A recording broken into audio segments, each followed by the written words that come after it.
In Livia's house, what can be heard are not toasts, not congratulations. A scream, sharp as lightning in the night. This is not a soldier, not a senator, not a new consul. This is a girl, Julia, the emperor's only daughter. Augustus does not say, "I am happy." He says, "Now everything will be different." Julia cannot yet hold her head up, but she must already hold Rome. She cries, not knowing that soon she will learn to hold back even tears. Her mother looks at her with bitterness, her grandmother with calculation. And only one slave woman whispers, "May she be happy." But no one hears. In childhood, Julia does not play. Her days are schedules, teachers, rehearsals of humility, protocols, insignia, a princess's gait. From the age of 4, she knows how to extend her hand, when to bow her head, whom to smile at, and whom to fear. She is not praised, she is corrected. She is not beloved, she is being shaped.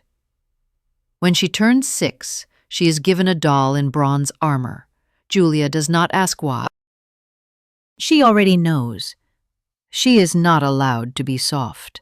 She must serve the dynasty, not her own feelings. In her room there is no mirror, only busts of ancestors. She must resemble them, become them. Augustus touches her head as if blessing her, but there is no tenderness in his eyes. He weighs how much benefit this child will bring. He is a builder of empire, and Julia is one of the stones in the foundation. In the 7th year of her life comes the first news of a future marriage. They dress her in white and lead her to a boy, also 7 years old, but already with the manner of a master. She doesn't like him, but she says, "Pleased to meet you." This is the first lie she learned. Thousands will follow. Julia quickly understands that she has no right to taste, to fear, to disgust. She is being prepared for the role of wife, not for love, for necessity, not for happiness, for alliance. In Rome, women are connecting threads between clans. Her beauty can cement an alliance. Her womb bear a future Caesar. Her word, nothing. She tries to find a corner where she can just be a girl. But even there, eyes, slave women report, teachers condemn. Everyone around reminds her, "Remember who you are." Julia grows beautiful. This becomes a threat. Beauty is like a sword. If it's not in your hand, it can wound you. Men look at her too early. Women with envy and caution. She feels how they evaluate her even before they speak. And she wants simply to write, compose poems, go to the Tiber alone, walk barefoot, laugh, cry, stumble, be alive. But she is not allowed. Once she runs away from the palace, finds a fruit shop, smiles at the merchant boy. They bring her back in an hour. No one smiles anymore. From the age of 8, she knows how to be silent with dignity. From 9, to lie without trembling in her voice. From 10, to smile when she is sold in political negotiations. She learns that her fate is not in her hands, that others decide her future, that her name is too loud to belong only to her. And only in the depths, under the layer of obedience, courtesy, and silk, smolders a fire, something wild, rebellious, that which remains silent for now, but will speak one day, aloud, for all Rome to hear. against all laws, against her father, against... Chapter 2. Princess of Gold and Iron. It smells of myrrh and ash. In the marble halls of the palace spreads the sound of footsteps, light, almost weightless. Julia walks barefoot. She moves across the polished surface soundlessly like a ghost. Her dress is too heavy, her hair too tightly braided, her smile too perfectly stretched. Each day she becomes more and more a stranger to herself. At 11 she becomes a wife. The first time, a boy, her peer, Marcellus's son, beautiful as a statue, and just as lifeless. He doesn't know what to do with her and fears her glances. Julia learns to be invisible in her own bedroom. When they ask if she is happy, she answers, as is proper. 2 years later, Marcellus dies, not at enemy hands, but from fever. The empire sighs. For it, this is tragedy. For Julia, a breath of air. She is alone for the first time in a long while. But not for long. A few months later, Augustus assigns her a new husband, Agrippa, a man twice her age, rough, military, always on the road. He respects Augustus, but looks at Julia as another reward. She is proof of status for him.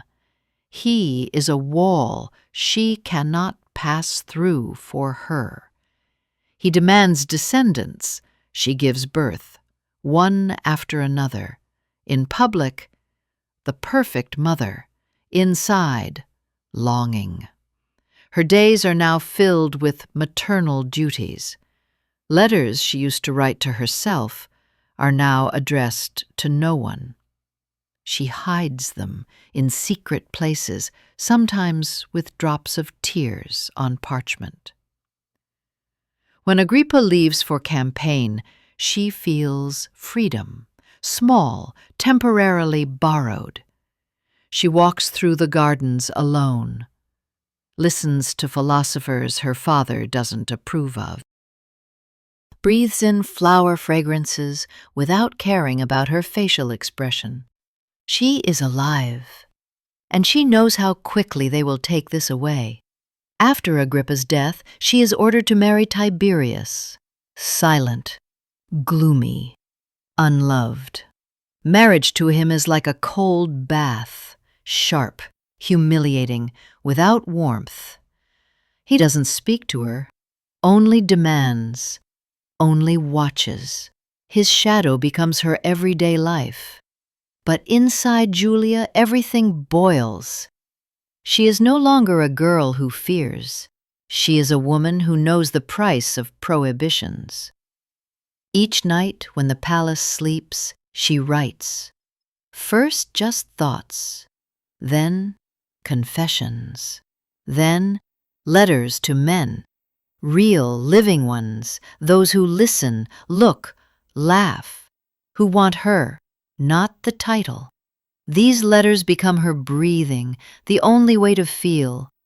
In them she is bold, passionate, reckless.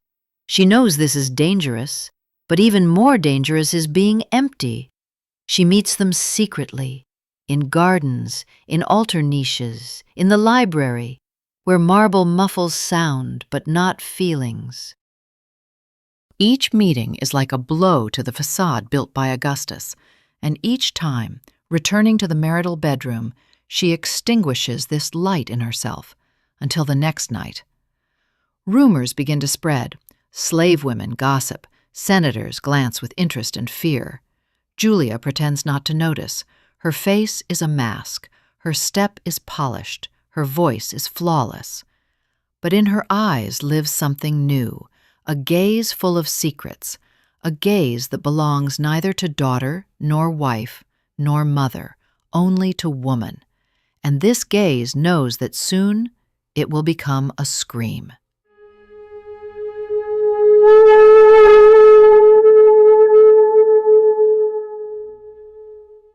A feast in the Praetor's house. The hall is flooded with soft lamplight. The air is thick with wine, incense, and voices interrupted by laughter. Men argue, toast, watch. Women are silent, smile, wait. Except one. Julia sits in the center, drawing all eyes. She wears purple, wine on her lips. In her gaze, challenge. She is not just a guest, she is a spectacle, and no one dares look away. She laughs openly, loudly, not hiding her teeth. In her laughter, freedom, boldness, hunger. Those who yesterday called her a shrine today want to touch her. And fear. Julia knows what a glance means. She notices who watches, who hides their blush, who reaches for their cup just to hide excitement. Her beauty is a weapon, but her mind is far more dangerous. She is no longer just the emperor's daughter. She is a woman who is not afraid to be desired. She cannot choose a husband. This right was long ago given to the Senate and her father, but no one can forbid her to choose a lover. At first, it's a game. She notices poets, listens to their whispers, gives half words, half smiles. Then, senators, their sons, officials. One evening, one glance. One night, one secret. Julia understands how Rome works. Flesh and politics are two sides of one coin. He who sleeps with her wants more, and she allows it, with reservations, with conditions. She builds her network, not of conspiracies, but of whispers, touches, and kisses. Her bedroom becomes the shadow of the Senate. Here they discuss laws, decisions, rumors. Her bed is a place of secret conversations. Julia listens, pretends to forget, but remembers everything. Every weakness, every phrase, every passion. And the more men pass through her doors, the less she belongs to her father. Augustus feels this. He sees how she has changed, but cannot prove it. Her behavior is on the edge. Her actions are outside the law, but not criminal. Her role is still daughter, but each day more and more player. She smiles at official receptions, holds her unloved husband's hand, nods when necessary. But her eyes are not here. They seek an exit, or an accomplice, or fire. Sometimes she looks at Tiberius and sees fear in him. He doesn't love her. He doesn't want her. He fears her. His silence is like stone under which nothing grows. She knows. He will inform if he can. But for now, he is silent. She continues. Many loved her, but no one understood why. They thought for pleasure. Naive. She loved power that began with desire. She loved knowing that at night she was queen without crown, that in the morning her name would be whispered in the highest houses. She creates an image, seductress woman, destroyer woman, mystery woman. And in this image, salvation, because if they fear her, she won't have to be obedient again. Her letters become bolder, her speeches sharper, her step firmer. Rage is born in her, not toward men, not toward her father, toward fate, fate that made her an instrument, and she wants to be a spark. Her hands no longer tremble, her heart doesn't clench with fear. She learned to live in a trap, and learned to make each step through the cage heard throughout the empire. While the empire sleeps, Julia laughs. While men whisper, she already knows whom she will lie with, and most importantly, why. She is no longer an obedient daughter. She is a storm. a storm ready to crash down on everything her father built, on everything called order, on everything that kept her in a cage of purple and lies, on everything called. Chapter 4. Rome whispers Julia's name. Night, thick and warm, descends on Rome. The stone lions at the entrance to Mars's temple seem to hold their breath. Moonlight breaks through the gaps between columns, trembling like a lover's breath. The last candles burn out. The air is saturated with ash and secrecy. A servant lingers longer than proper. He hears laughter, a woman's, and nearby, a man's voice. Strange, not prayer, not ritual, sin. Julia's name sounds in whispers. In forums where yesterday they argued about taxes, today they speak of her. Merchants fall silent at her approach. Senators raise their eyes too slowly. She is Rome's shame, say some. She is its soul, others reply. Julia walks through the streets with her head held high. She wears not a dress, a challenge. Around her neck, not a necklace, but a brand of freedom.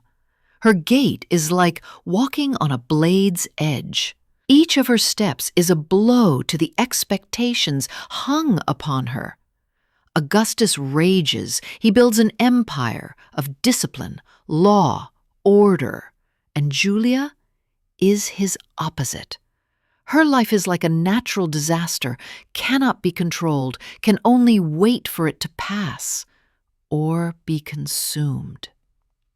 She appears at spectacles where noble women don't go. She speaks with actors, laughs at philosophers, argues with priests. She can quote Homer and immediately name her favorite cupbearer. Her tongue is like a blade, elegant, deadly precise.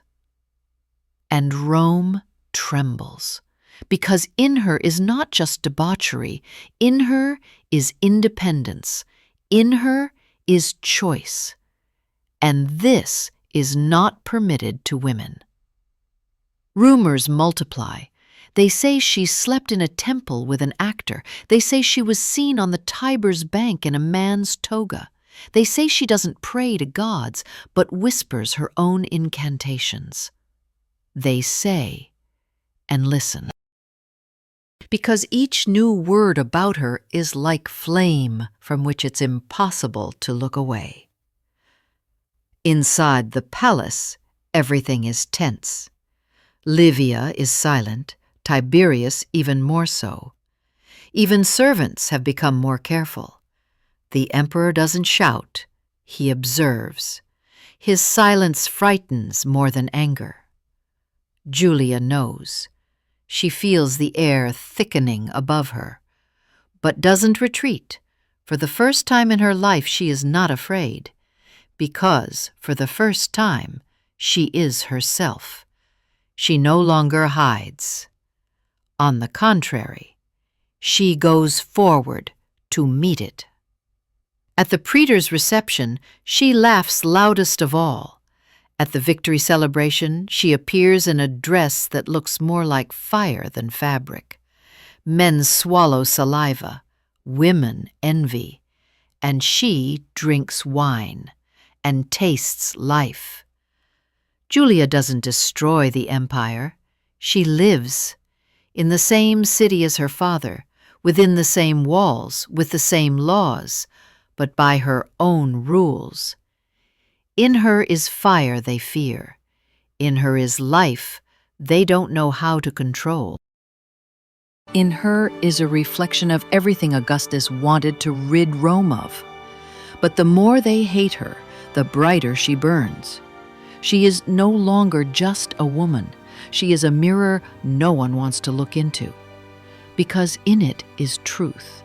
About Rome, about power, about fear of those who don't bow their heads. and about one woman who refused to be a shadow, who chose to be. Chapter 5. The Line That Cannot Be Crossed. The fountain in the inner courtyard beats steadily, as if counting heartbeats. The evening is soft with golden coating on the walls. Wine is poured generously. Music is muffled by marble. In the air, the scent of jasmine and roasted figs. The feast arranged by Julia is not just a celebration. It's a demonstration of attention, power, disdain for norms. She is at the center of the table, as always.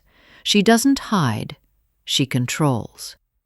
To her left, the consul's son, young, stupid, hungry for attention. To her right, a poet who once dared to mock the emperor himself. Julia laughs at their jokes, pours wine into others' cups, touches others' hands with her fingers. The feast transforms into a ritual of disobedience, subtle, elegant, deadly dangerous. The next day, in the city, they say, she is no longer just bold, she is reckless. She has lost fear, and that means she has crossed the line. Once at an official dinner, she laughs aloud when Tiberius stutters, not maliciously, not loudly, simply laughs. But in this laughter is more than in any conspiracy. In it, contempt, weariness, superiority. Tiberius pales and can no longer look her in the eyes. He is silent, but informs. He doesn't need to invent. Julia's an open book anyway, if you read between the lines. The emperor receives reports. Rumors are now not just street whispers. These are documents, testimonies, observations. But the main thing is not in them. The main thing is that Julia is no longer afraid, and everyone feels this. She doesn't hide. She laughs. She appears in public in outfits that cause convulsive gasps from elders. She writes letters with more passion than Virgil's poems. She chooses whom she loves, when and why. The empire can forgive a woman weakness, stupidity, even debauchery, but not strength, not freedom, especially if she bears the name Caesar. Augustus is silent. He doesn't see his daughter. He avoids her. Each of her actions is like a drop of acid on the bronze of his perfect image of Roman family.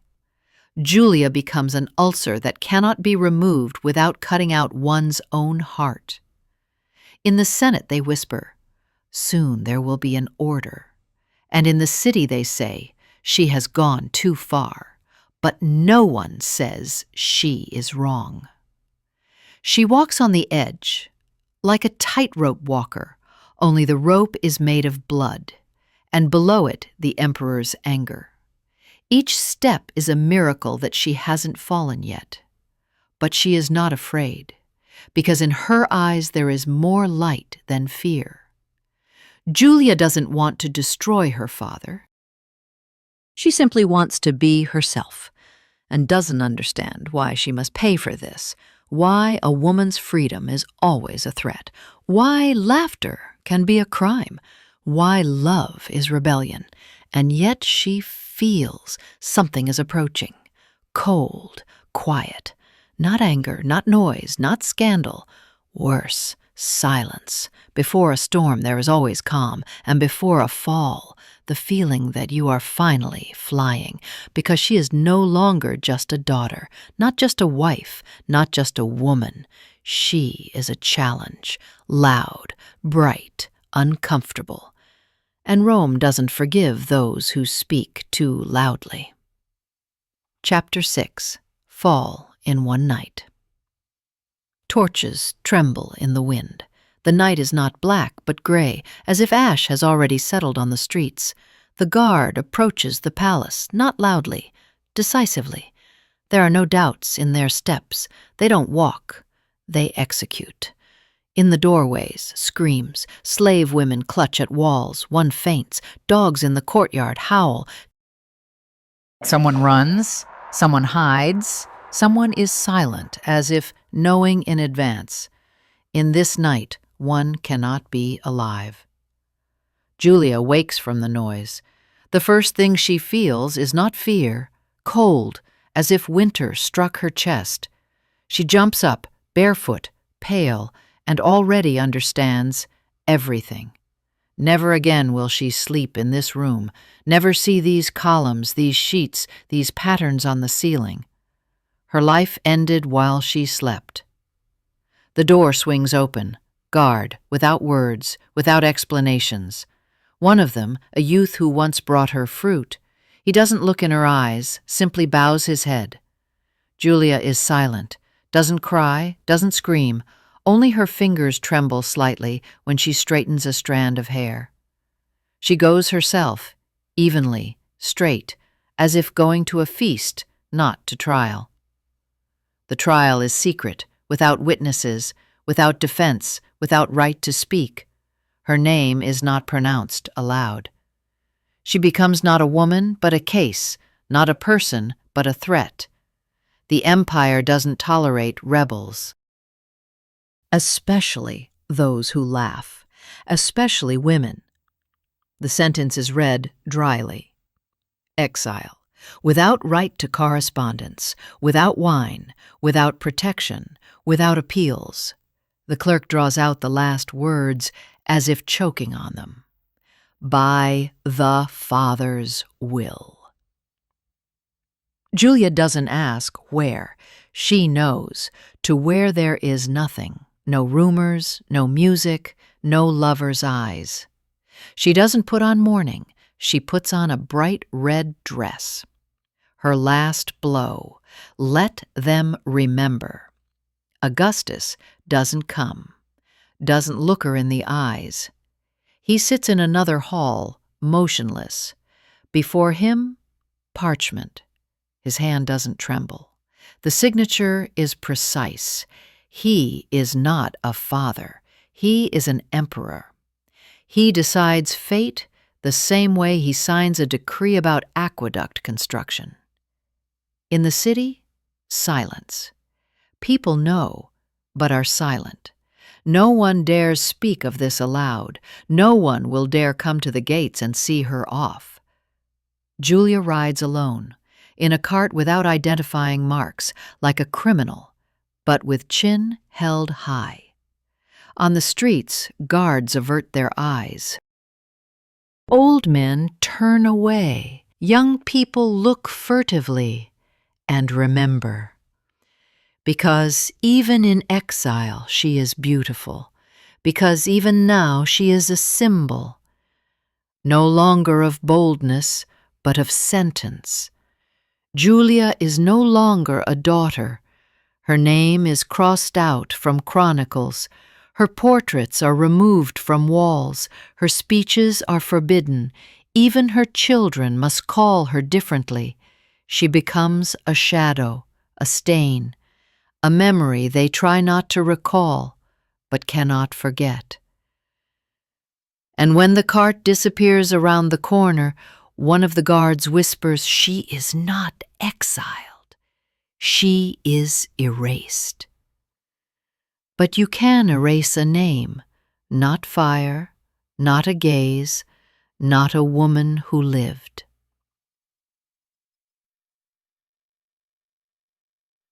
Chapter 7. Island Without Mirrors. The island greets her with silence, not curses, not mockery, simply emptiness. The earth is dry, cracked, stone sharp as memories, wind constant, harsh, not gentle. It doesn't tickle the face, it slaps like an offended father. Here there is nothing, no city, no temple, no songs.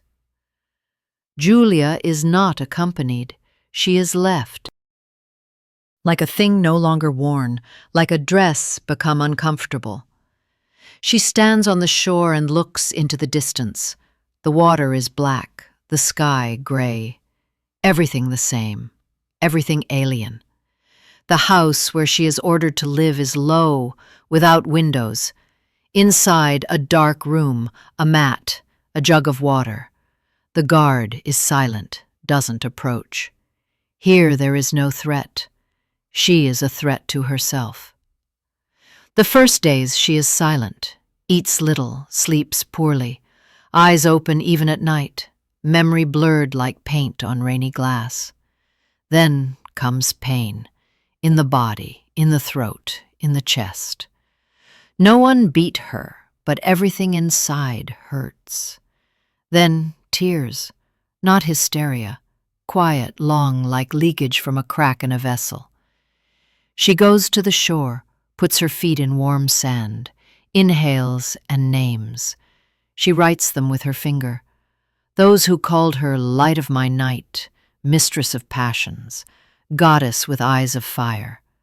Writes and immediately erases.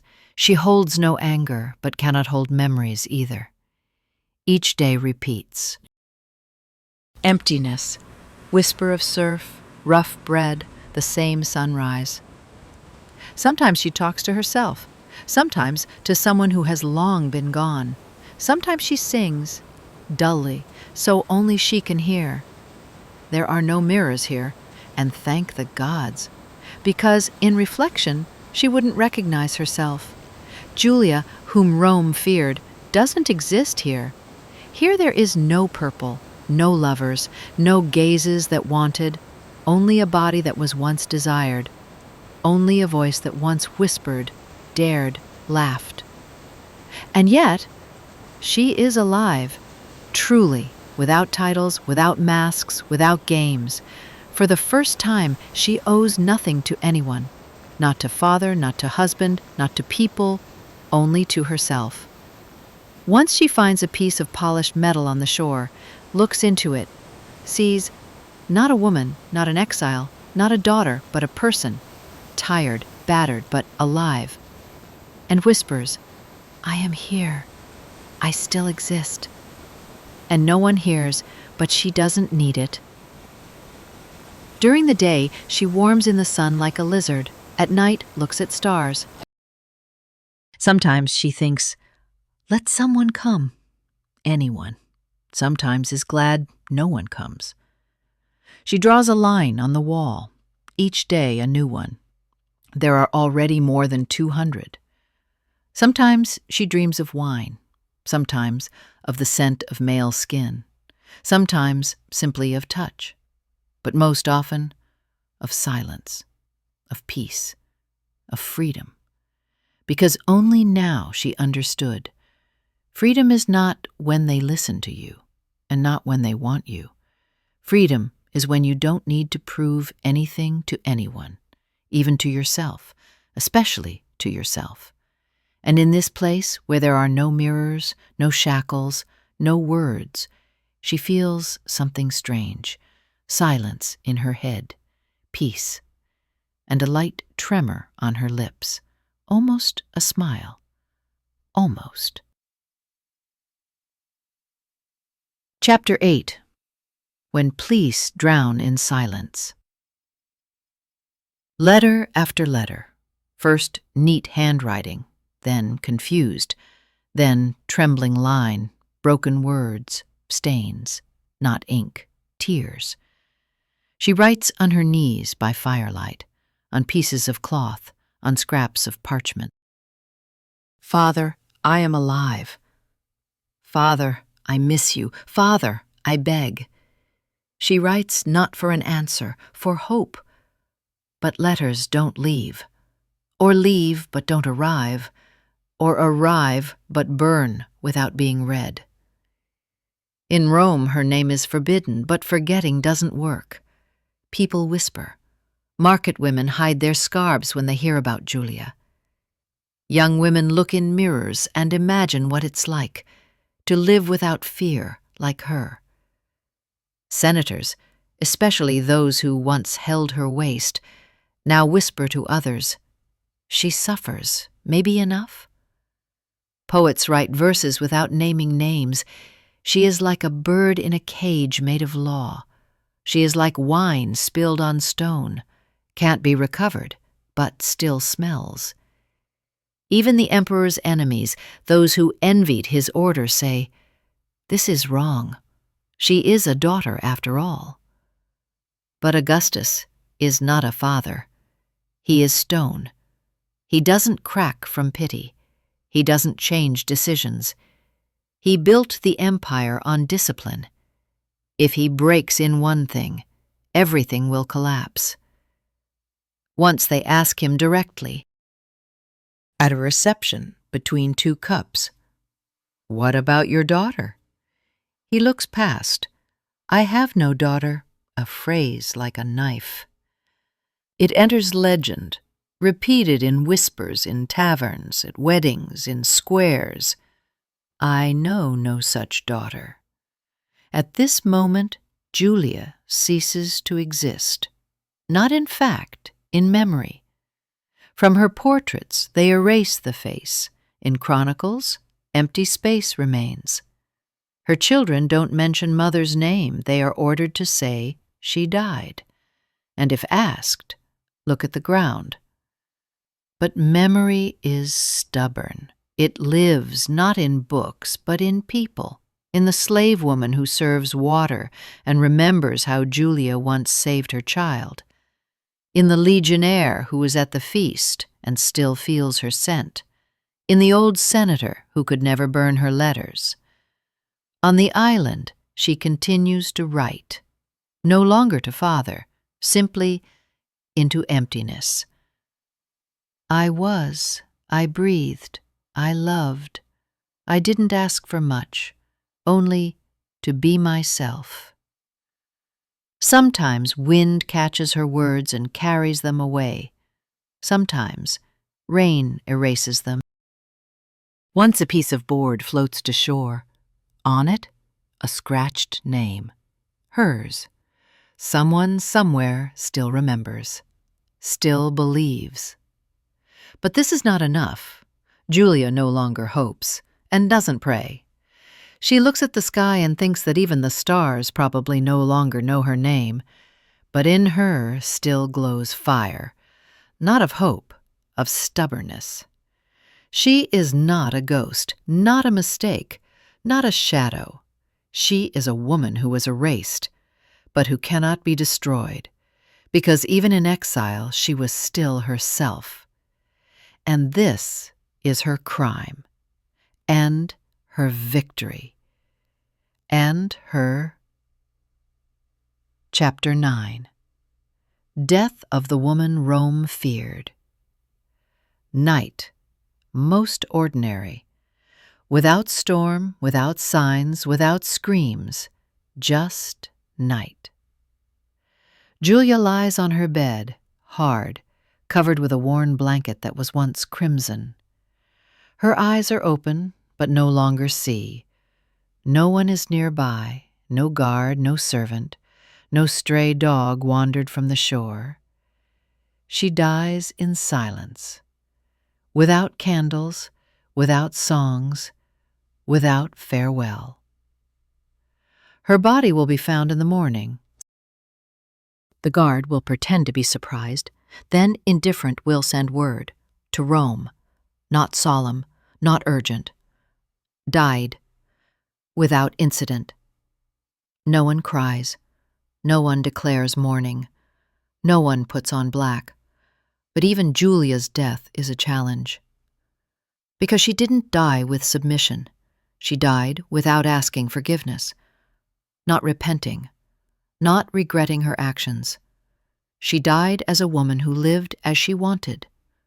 And for Rome, this is unforgivable. Julia's name continues to live, in whispers, in stories that can't be told to children, in songs sung in taverns over wine. She was fire burned to ash, they say.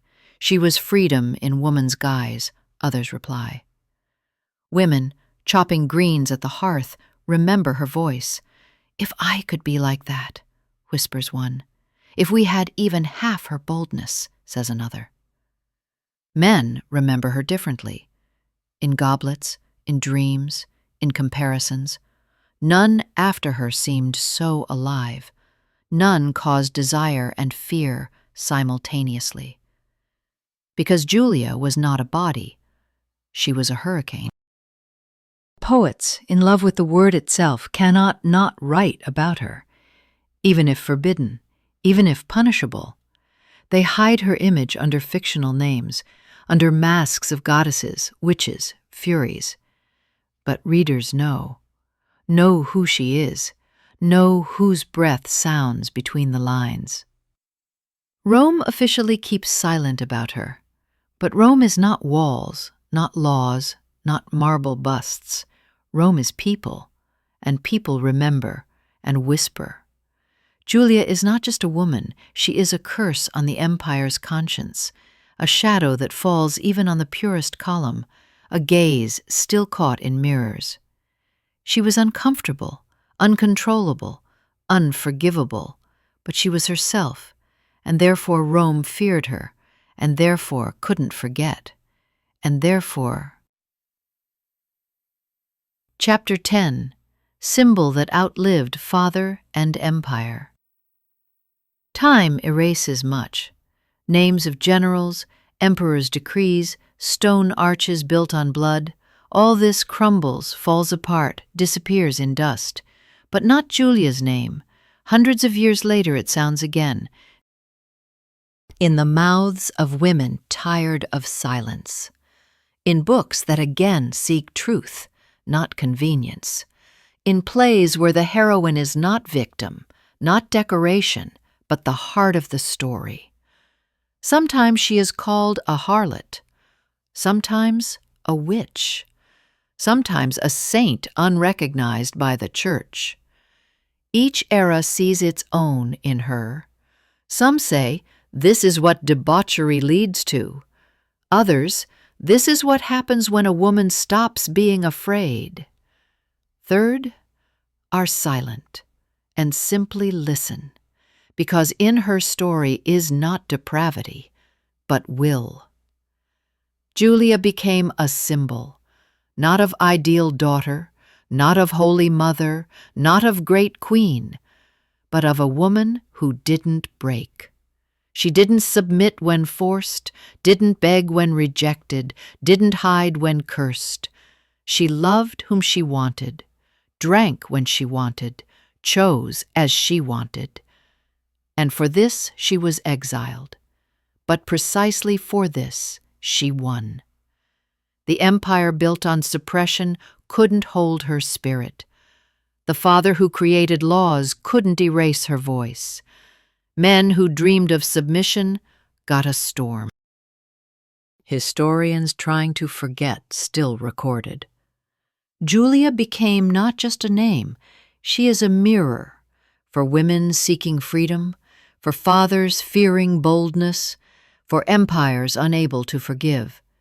And though in marble her features are erased, in books, crossed out on the lips of the powerful, cursed, but in memory she lives, because a symbol is not a monument, a symbol is a question. Are you ready to live honestly if you have to pay for it? Julia paid everything and remained herself, and that means she won.